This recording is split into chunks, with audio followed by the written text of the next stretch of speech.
তৃষা জানলার কাছে দাঁড়িয়ে দূরের মাঠের দিকে তাকিয়ে আছে, আর তার বাবা সুরেশবাবু বারান্দায় বসে চায়ের কাপে চুমুক দিচ্ছেন। তৃষামা, অনেকক্ষণ ধরেই দেখছি তুই দূরে মাঠের দিকে একদৃষ্টে চেয়ে কিছু একটা ভাবছিস। কিছু হয়েছে তোর? আসলে বাবা, শহরের কলেজ থেকে আমার চিঠি এসেছে। আমি শহরের এক নামি কলেজে চান্স পেয়েছি, স্কলারশিপও পাবো। আমি কি পড়তে যেতে পারি বাবা? তাই ভাবছিলাম আর কি। দেখ মা, এমনিতেও মেয়েদের জন্য এখন কোথাও সেফ নয়, আর তুই বলছিস শহরে পড়তে যাবি আমাকে ছেড়ে।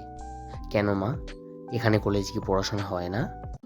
তৃষা দীর্ঘ নিঃশ্বাস ফেলে এবং চুপ করে থাকে। সে জানে তার বাবা সহজে রাজি হবে না। পাশের শহরে এক তরুণ শিক্ষক অর্ণব, সুরেশবাবুদের বাড়িতে তার ভালোই আসা যাওয়া আছে। তিনি পরিবারের কাছে একজন সহায়ক এবং সদয় ব্যক্তি হিসাবেই পরিচিত। কাকু, প্রণাম নেবেন। তৃষা কেমন আছে? ভালো আছে। তুমি কেমন আছো? আজ হঠাৎ আসা, কি ব্যাপার? কাকু, একটা কথা বলার ছিল। তৃষা খুব মেধাবী মেয়ে, ওর শহরে কলেজে পড়া উচিত। এটা ওর ভবিষ্যতের জন্য খুব দরকার। তুমি কি বলতে চাইছো? আমি কি আমার মেয়ের সঠিক সিদ্ধান্ত নিতে পারি না? বাবা, অর্ণবদা ঠিকই বলেছে। তুমি যদি চাও, আমি বাড়ির সব দায়িত্ব সামলে পড়াশোনা করব। সুরেশবাবু চুপ করে থাকেন, কিন্তু তার মনের ভিতরে দ্বন্দ্ব ক্রমশই বাড়তে থাকে। সেই রাতে তৃষা তার বাবাকে একটি হৃদয়গ্রাহী চিঠি লেখেন। বাবা, আমি তোমার ইচ্ছের বিরুদ্ধে কিছু করতে চাই না, কিন্তু আমার পড়াশোনাই আমার জীবন। তুমি যদি চাও, আমি তোমার সব শর্ত মেনেই শহরে পড়তে যাব। আমার স্বপ্ন পূরণের জন্য শুধু তোমার অনুমতিটুকু চাই। পরের দিন সকালে সুরেশবাবুর টেবিলে অর্ণব চিঠিটি দেখতে পায় এবং চিঠিটা পড়ে। কাকু, আপনি কি তৃষার চিঠিটা পড়েছেন? পড়েছি। আচ্ছা, আমি কি কোনো ভুল করেছি? কাকু, আপনার মেয়ের ভবিষ্যৎ এখন আপনার হ্যাঁ বা নার উপর নির্ভর করছে। আমার মনে হয় এরকম সুযোগ ছেড়ে দেওয়া উচিত নয়। কয়েক মাস কেটে যায়। তৃষা এখন শহরে মন দিয়ে পড়াশোনা করছে।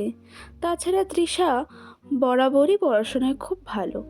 সুরেশবাবু তাকে ভয়ানকভাবে মিস করতে শুরু করেন, কিন্তু তার কৃতিত্বর জন্য গর্ববোধও করেন।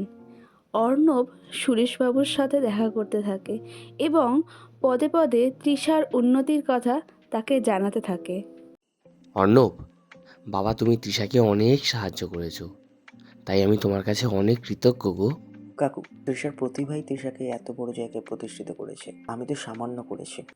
ছুটিতে বাড়িতে ফিরে আসে তৃষা।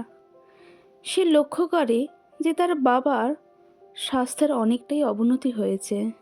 বাবা, তোমার তো খুবই শরীর খারাপ, ডাক্তার দেখিয়েছো? তুই তো ফিরে এসেছিস, এখন দেখবি সব ঠিক হয়ে যাবে। পরে অর্ণব দেখে তৃষা তার বাবাকে দেখাশোনা করছে। তাদের অব্যক্ত বোঝাপড়ার মধ্যে দিয়ে একে অপরকে দেখতে থাকে।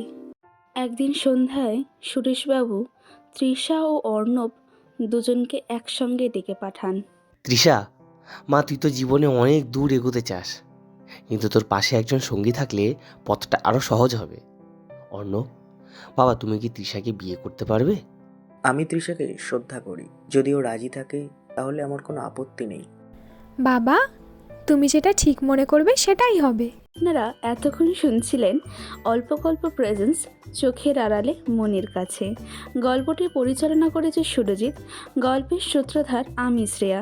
তৃষার ভূমিকায় স্নেহা, অর্ণবের ভূমিকায় গৌরব, সুরেশবাবুর ভূমিকায় প্রীতম এবং এডিটিং করেছে সায়নী। ফিরে আসবো আবার একটি নতুন গল্প নিয়ে। ততক্ষণ আপনারা ভালো থাকুন এবং সকলকে ভালো রাখুন। দেখা হচ্ছে পরের গল্পে। এখনকার মতন টাটা।